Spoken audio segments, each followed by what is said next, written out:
Assalamualaikum warahmatullahi wabarakatuh. Halo teman-teman, perkenalkan nama saya Ii Idiani dengan NIM 23841100076. Oke teman-teman, di sini saya akan membahas tentang salah satu materi dari mata kuliah komunikasi kelompok dan organisasi, yaitu materinya tentang faktor penyebab konflik. Apa saja sih faktor penyebab konflik itu? Ayo kita simak. Faktor penyebab konflik. Apa sih itu konflik? Oke, jadi konflik menurut KBBI adalah percekcokan, perselisihan, atau pertentangan. Sedangkan pengertian konflik sosial adalah pertentangan antar anggota masyarakat yang bersifat menyeluruh dalam kehidupan. Perbedaan antar individu. Perbedaan individu yang dimaksud yaitu meliputi perbedaan perasaan dan pendirian, di mana setiap manusia adalah individu yang unik. Ini artinya setiap orang mempunyai pendirian dan perasaan yang berbeda antara satu dengan lainnya. Faktor penyebab konflik dari perbedaan individu itu contohnya, misalkan di dalam suatu pemukiman ada yang mengadakan suatu pesta musik. Nah, di dalam suatu pemukiman itu tidak semua perasaan orang itu sama. Mungkin ada yang merasa bahwa adanya pesta musik itu mengganggu mereka karena berisik atau lain halnya.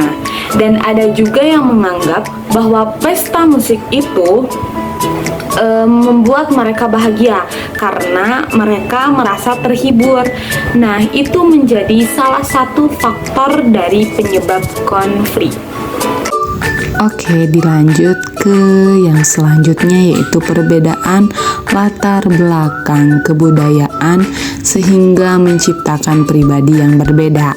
Mungkin beberapa orang akan terpengaruh dengan pola pemikiran dan pendirian kelompoknya. Pemikiran dan pendirian yang berbeda itu pada akhirnya dapat memicu konflik.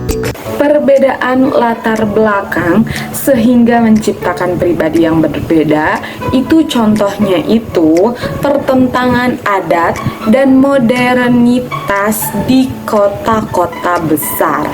Seperti biasanya ketika kita ada di pedesaan itu masih sangat kental dengan adat dan kebudayaan warga setempat. Sedangkan ketika kita ada di kota-kota besar, kebudayaan atau adat-adat seperti dulu tuh sudah hampir punah karena banyaknya faktor kebudayaan luar yang masuk, dan karena juga semakin majunya zaman itu membuat salah satu faktor penyebab konflik juga. Oke, lanjut. Perbedaan kepentingan antar individu dan kelompok.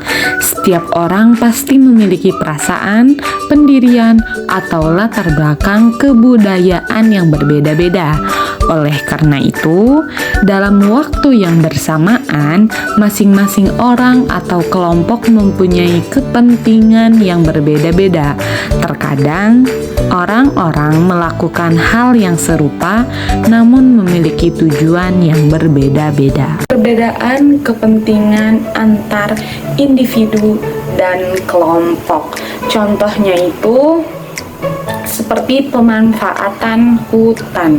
Bagi masyarakat, hutan itu sebagai kekayaan budaya yang harus dilestarikan dan dijaga, tidak boleh ditebang sembarangan. Sedangkan bagi petani, hutan itu merupakan penghalang mereka dalam mencari rezeki.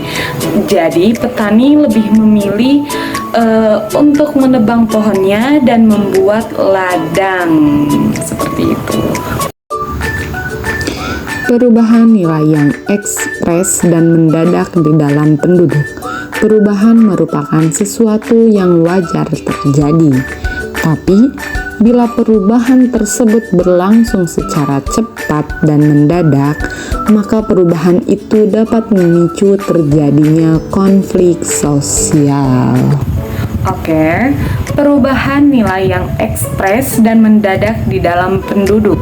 Nah, contohnya itu di dalam suatu masyarakat perdesaan terjadinya industrialisasi secara mendadak. Hal itu menjadi salah satu konflik karena nilai-nilai lama yang sudah ada di dalam masyarakat tradisional seperti bercocok tanam dan lainnya akan mendadak dan berubah menjadi nilai-nilai masyarakat industri. Itu menyebabkan salah satu faktor terjadinya konflik. Oke, terima kasih teman-teman. Wassalamualaikum warahmatullahi wabarakatuh.